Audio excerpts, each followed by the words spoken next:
Before he grew up taking photos on film, Jim Sollows says he was a teenager struggling to fit in. I was your typical science geek. And it was a predominantly sporty school, causing young Jim to feel lonely until a supportive teacher suggested photography, which proved empowering. People that shunned me in the hallways are going, wow, saw your picture on the front page of the school newspaper. Amazing job.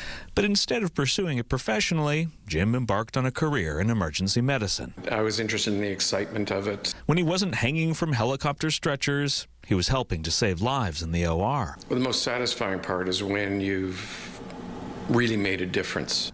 But after the most devastating days when he couldn't, Jim would pick up his camera and go outside.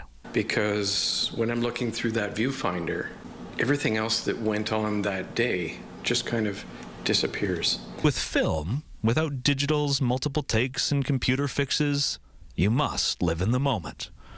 You have to work for every image you produce, and as a result, it's extremely satisfying when you get something good. Leaving Jim extremely grateful that this practice seems to have saved him from suffering the symptoms of PTSD that have proved debilitating for too many of his former colleagues. Been a lifeline. And now that he's retired from fixing people in peril, Jim's preserving people's pasts. I'd love to know who they are and get these photos back to the family. After finding discarded rolls of old film in thrift shops, Jim develops the negatives at home and then searches for the people in the print. Eventually we made contact with the granddaughter of the little baby here.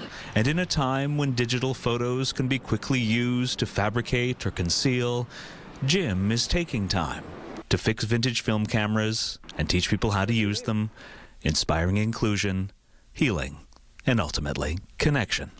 Adam Sawatsky, CTV News, Langley.